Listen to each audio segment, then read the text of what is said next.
La disparition du Kri-Nangala 402. Le sous-marin KRI Nangala 402 est construit en Allemagne en 1978. Il subit bien des améliorations en Corée du Sud. Le KRI Nangala 402 est un sous-marin de type 209, version 1300, à propulsion diesel.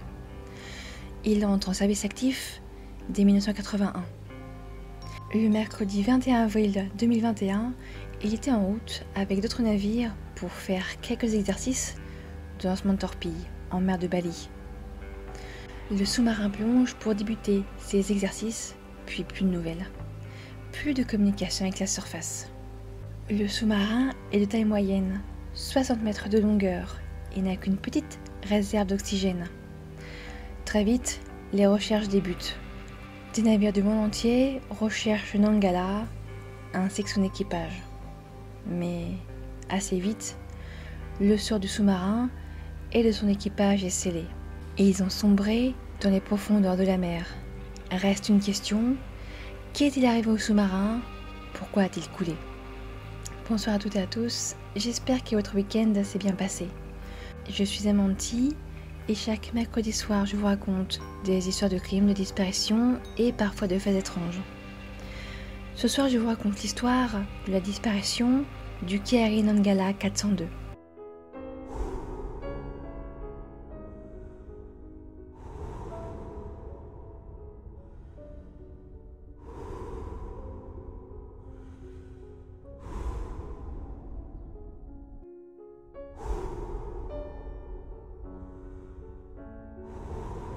Nous avons perdu le Nangala. Nous sommes le mercredi 21 avril 2021, au large des côtes de l'archipel indonésienne. Le sous-marin KRI Nangala 402 est en route avec d'autres navires et sous-marins pour de simples exercices de tir de torpille. Vers 21h, heure européenne, le mercredi 21 au soir, 3h, heure locale, le capitaine demande l'autorisation de plonger. La requête est acceptée.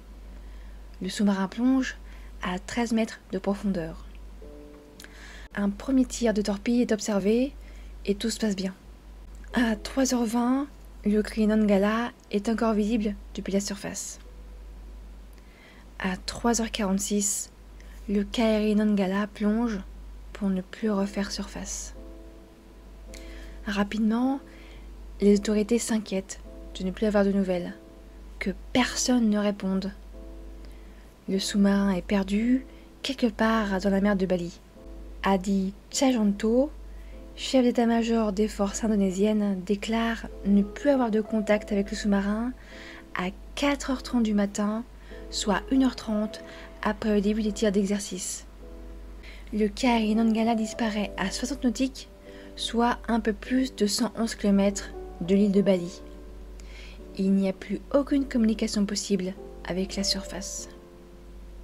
Les recherches commencent. La course contre la montre a commencé. Le sous-marin ne dispose que de 3 jours d'oxygène.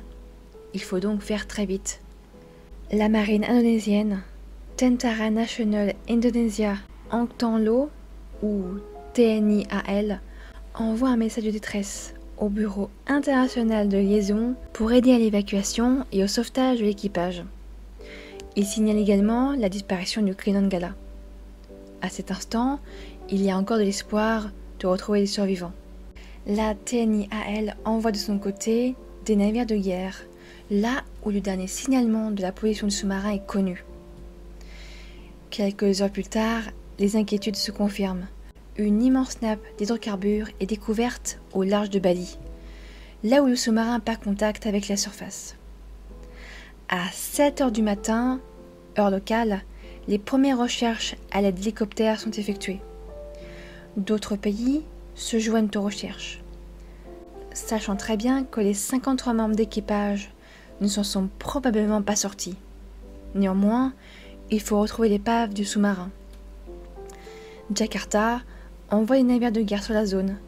Il y a également Singapour, l'Australie et l'Inde qui se joignent aux recherches. C'est le 25 avril que le sous-marin, brisé en 3 parties, est découvert par 800 mètres de fond. Un petit sous-marin est envoyé près de l'épave pour confirmer qu'il s'agit bien du KRI Nongala. Et c'est bien le sous-marin qui gît là, à 800 mètres de fond.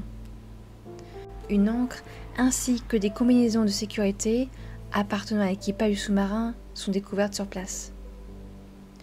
Il n'y a aucun doute, le KRI Nongala 402 a coulé avec son équipage. Reste à savoir pourquoi. Bien sûr, une enquête commence. Les gens veulent savoir ce qui est arrivé à l'équipage, ce qui est arrivé au sous-marin. Le gouvernement ne donne pas vraiment d'explication officielle. Cependant, ce dernier exclut la théorie de l'explosion, en tout cas d'un fait extérieur, de quelqu'un qui aurait tiré dessus, ou d'une collision. Selon les éléments de l'enquête, une avarie électrique aurait empêché à la fois le sous-marin de remonter à la surface, mais aussi de prévenir les secours. Le sous-marin va s'enfoncer dans les profondeurs et ne supporte pas l'importante pression des profondeurs. Il se serait simplement écrasé pour finir par se briser par le fond, tuant l'équipage en quelques millisecondes. Car contrairement à d'autres sous-marins comme le Kursk, qui est prévu pour aller dans les grandes profondeurs, le sous-marin KRI ne supporte pas une submersion supérieure à 250 mètres. Cependant, ce n'est qu'une théorie. L'armée indonésienne semble rester vague en ce qui concerne les causes de la catastrophe, qui aura coûté la vie à 53 personnes. Le contre-amiral Mohamed Ali donne lui une autre théorie, très intéressante, celle d'une vague interne. Les vagues internes, ou vagues sous-marines, sont d'une certaine façon des vagues similaires à celles qui se produisent en surface, comme les vagues scélérates, qui sont des vagues au moins 2 fois plus hautes que les autres, 36 mètres de hauteur étant le maximum enregistré lors d'une tempête. Les vagues sous-marines se produisent donc sous la surface et sont beaucoup plus puissantes. La NASA parvient depuis quelques années à peine à en voir lorsqu'elles se produisent à faible profondeur. Elles avancent certes lentement, mais parcourent des milliers de kilomètres en plusieurs semaines et elles font des ravages. Elles sont de taille gigantesque, entre 100 et 500 mètres de hauteur, si on peut dire ça, si on peut dire hauteur. Les plus puissantes se situent en mer de Chine méridionale, prenant naissance vers le détroit de Luzon, entre les Philippines et Taïwan. Dotées d'une telle puissance, ces vagues, ou plutôt ondes, brassent les fonds marins, déplacent des courants de mer froide et de mer chaude. Les ondes se forment parce qu'il y a de l'eau chaude et de l'eau froide, un peu comme un orage, sauf qu'elles brassent le fond et déplacent les fonds marins, ainsi que les sédiments.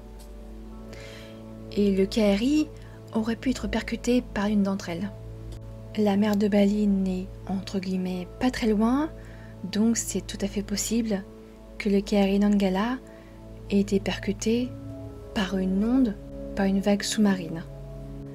L'armée populaire de Chine va aider la marine indonésienne en prenant plusieurs clichés de l'épave, ainsi qu'à récupérer certains éléments du sous-marin. En juin 2021, l'Indonésie renonce à tenter de remonter le sous-marin en entier.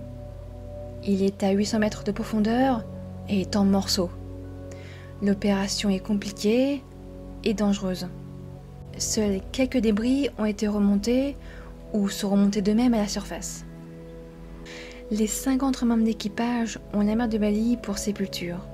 Comme dernier message, une vidéo où on voit l'équipage chanter en hommage au précédent commandant des forces sous-marines indonésiennes est largement diffusée sur Internet. C'est un chant d'adieu. Les fonds marins demeurent encore très mystérieux. Des créatures étranges, tantôt minuscules, tantôt gigantesques, vivant dans des conditions extrêmes et des vagues sous-marines d'une violence extrême. Je vous remercie d'avoir pris le temps de regarder ou d'écouter cette courte vidéo. N'hésitez pas à partager vos avis et ressentis en commentaire. Je vous donne rendez-vous samedi soir pour les actualités crimes et disparitions de la semaine. Passez une très bonne semaine, portez-vous bien, prenez soin de vous et de vos proches. Et d'ici là, n'oubliez pas,